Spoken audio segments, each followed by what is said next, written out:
Монгол улс бүгд найрамдах Куба улсын дипломат харилцаа тогтоосны 65 жилийн тохиож байна.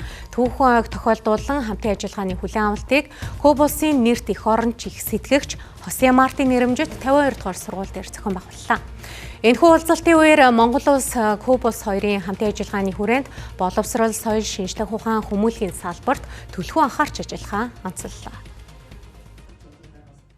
Кубын засгийн газар Монгол улсын оюутнуудад 1963 оноос тэтгэлэг олгож эхэлсэн. Өнөөдрийн байдлаар нийт 120 гаруй оюутан Кубад суралцаж төгсжээ. Эдгээр оюутны дийлэнх нь ангаах ухааны чиглэлээр дээд боловсрол эзэмшиж, салбартай манлайлагч эмч мэргэжилтнүүд болсон байна. Бүгд найрамдах Куба улсад 15 монгол иргэн ажиллаж суралцаж байгаагийн 11 нь оюутнууд юм а. Мөн Куба улсын нэрт эх оронч их сэтгэгч Хосе Мартигийн нэрэмжит 52 дугаар сургуулийн ангаах ухаан болон боловсролын чиглэлээр суралцаж байгаа төгсөгчдөд 2005 оноос эхлэн тэтгэлэг олгож эхэлжээ. Өнөөдрийн байдлаар 8 оюутан бүгд найрамдах Куба улсад суралцаж байна. Куба Монголын хооронд эрүүл мэнд боловсролын салбарт бол хамтын ажиллагаа нэлээд өргөжинд хэлж байгаа.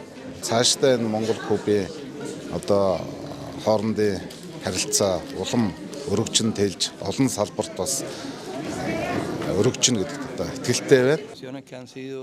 Монгол улс бүгд найрамдах Куба улсын дипломат харилцаа тогтоосны 65 жилийн ой тохиож байгаа нь бахархалтай зүйл болж байна.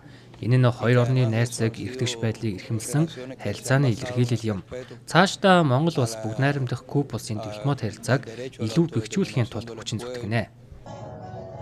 Хоёр улсын уламжлалт найрсаг харилцааг гүнзгийрүүлэн бэхжүүлэх зорилгоор 52 дугаар сургууль нь 65 жилийн аян хүрээнд 3 дугаар сарын 20-ноос 6-ны өдрүүдэд үйл ажиллагаа зохион байгуулахаар төлөвлөжээ. Энэ нь хоёр улсын хамтын ажиллагаанд эерэг үр дүн авчирна гэж үзлээ.